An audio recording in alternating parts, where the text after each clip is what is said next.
हम प्रभु परमेश्वर को धन्यवाद देते हैं कि परमेश्वर ने आज का दिन हमें दिया है, आज की सुंदर सुबह दी है कि हम परमेश्वर की महिमा कर सकें। प्रियो, ये मेरे लिए आशीष का आनंद का कारण है, हम सब के लिए आनंद का कारण है। एक एक दिन प्रभु मुझे और आपको देता है ताकि हम परमेश्वर की महिमा का कारण बनते जाएं और परमेश्वर को ऊंचाई पर उठाते जाएं। आज का दिन मिला है, इसके लिए धन्यवाद। मैं आप सभी का living Christian movement fellowship ministry में आपका स्वागत और वेलकम करता हूं। जयपुर शहर से, राजस्थान से मैं आप सब के लिए आशीर्वाद को भेजता हूं। प्रभु आप सबको आशीष दे। यदि कोई बीमार है, परेशान है, तो यीशु के नाम से चंगाई आपको मिले ताकि आप आगे बढ़ें और परमेश्वर की महिमा का कारण बनते जाएं। परमेश्वर का वचन कहता है, वे यहोवा के भवन में रोपे जाकर पुराने होने पर भी फलते रहेंगे। भजन संहिता 92 उसका 13 और 14 पद इस बात को दर्शाता है कि हम पुराने होने पर भी आगे बढ़ते जाएंगे। प्रियो, आज हम नए अध्याय का आरंभ करेंगे। हमने पहला कुरिन्थियों का 11वें अध्याय को समाप्त किया है और आज नए अध्याय की शुरुआत करेंगे। आत्मिक वरदान। परमेश्वर मुझे और आपको आत्मिक वरदानों से भरना चाहता है ताकि आत्मा से भरकर हम प्रभु की महिमा करते जाएं।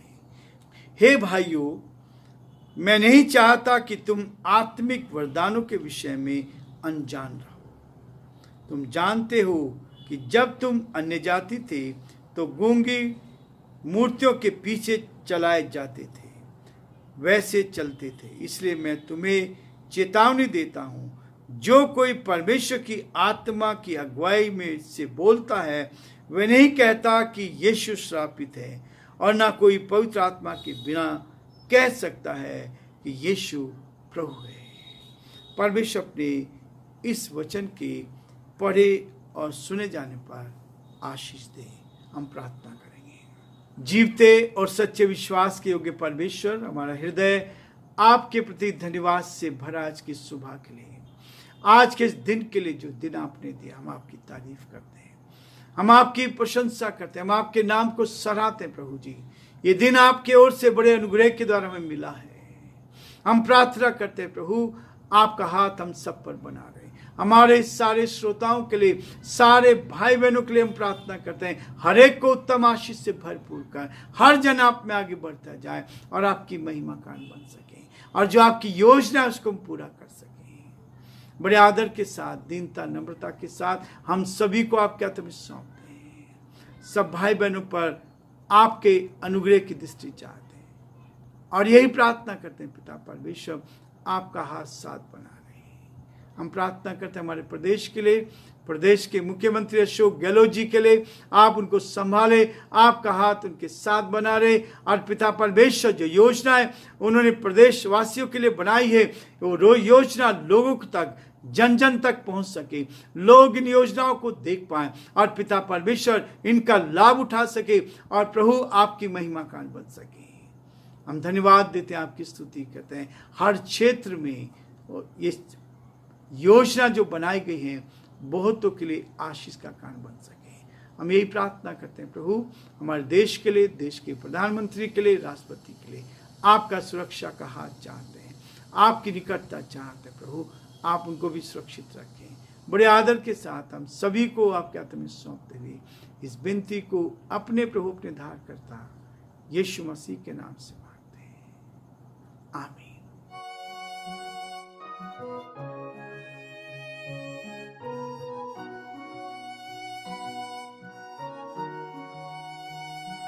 कलवरी के पास खड़ा हो, खून की धारा देखता जा, तेरे पापों का यही दाम दिया है मसीह यीशु ने।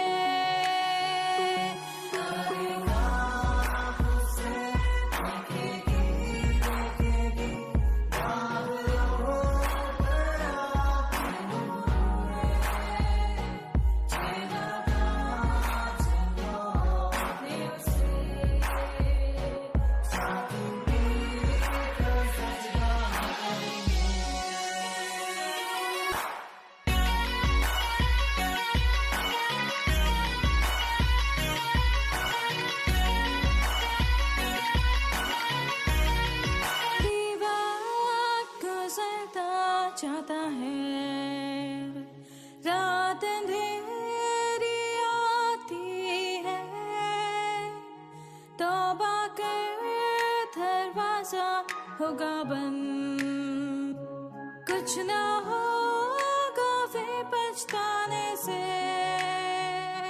तौबा कर दरवाजा होगा बंद, कुछ ना होगा फिर पछताने से।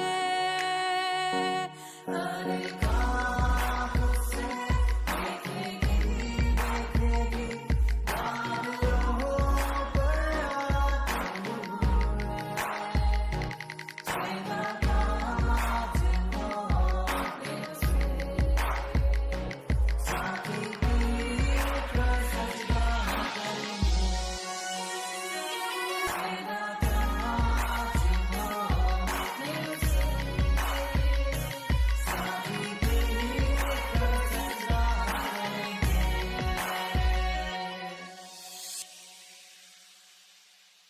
प्रियो, आज इस अध्याय का आरंभ कर रहे हैं आत्मिक वरदान।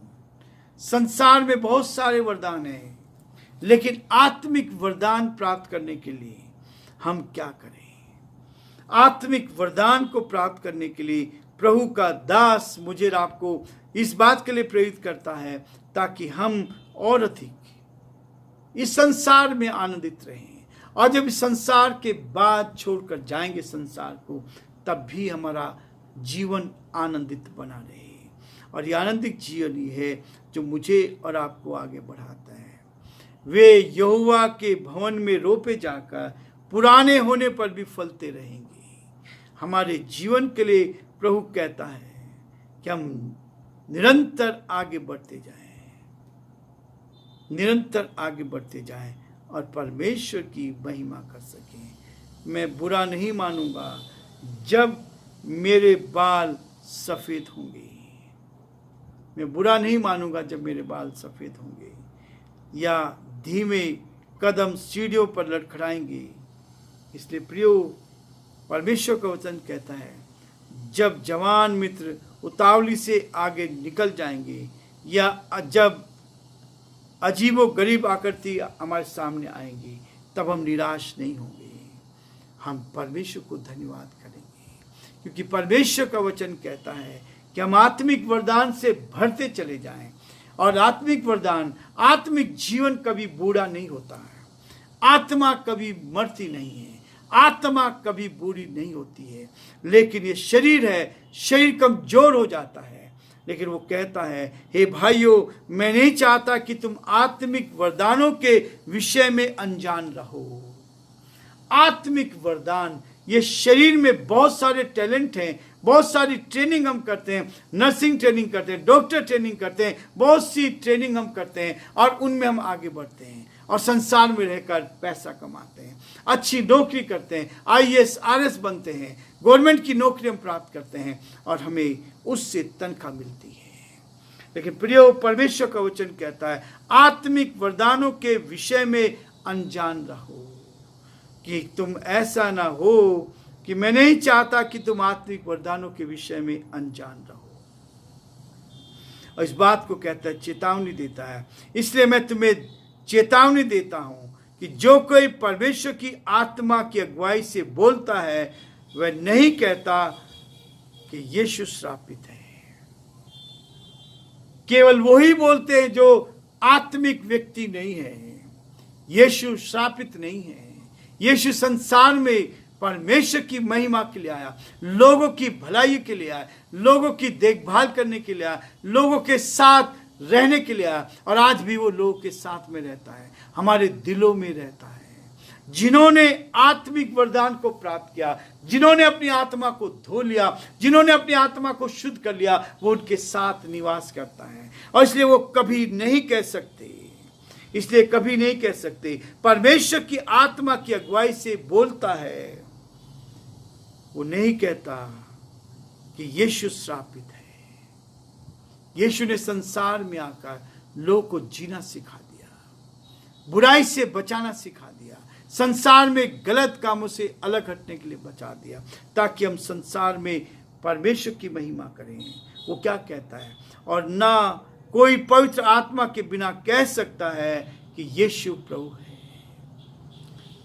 बिना पवित्र आत्मा के द्वारा। यदि पवित्र आत्मा आपके अंदर है, परमेश्वर ने आपकी आत्मा को शुद्ध किया, तो कभी नहीं कह सकता कि यीशु शापित है।